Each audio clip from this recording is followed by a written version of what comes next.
Now to Washington, where House Democrats are gearing up to hear testimony from key witnesses this week in the impeachment inquiry of President Trump. A new CBS News poll shows a majority of Americans, 53%, approve of the inquiry, 46% disapprove. That's largely split along party lines. 63% in the poll say the Trump administration should cooperate with the inquiry. Nancy Cordes is on Capitol Hill. Nancy, the inquiry continues. What are we learning about what some of these witnesses will say?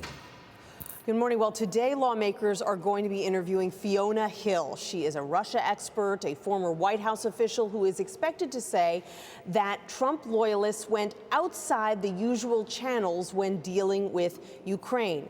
It comes as Vice President Biden's son Hunter announces that he is going to be stepping down from his position on the board of a Chinese investment firm.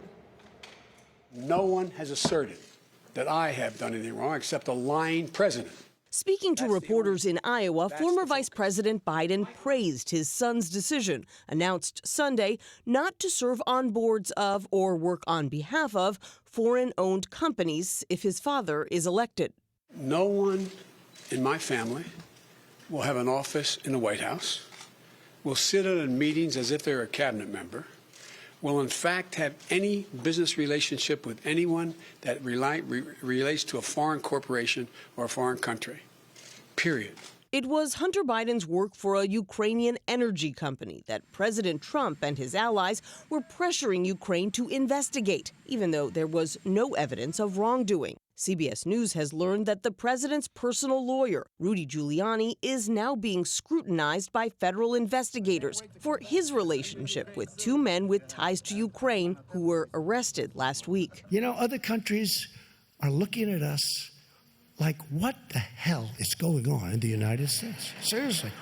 Over the weekend, President Trump admitted Giuliani may be rough around the edges, but had lunch with him in a show of solidarity, even as Trump aides made it clear Giuliani would no longer be handling Ukraine-related business. This week, House committees are expected to hear testimony from U.S. Ambassador to the European Union, Gordon Sunland, who, in a text message to another diplomat in September, insisted there was no quid pro quo involving millions in withheld U.S. security aid to Ukraine.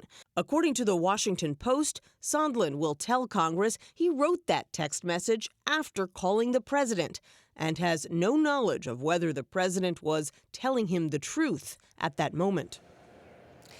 Democrats appear to be backing off of plans to interview an anonymous whistleblower. They say they are concerned about his safety. The president is already tweeting about that this morning, demanding to know the whistleblower's identity, despite laws that protect that kind of information. Anthony? Nancy Cordes, thank you, Nancy.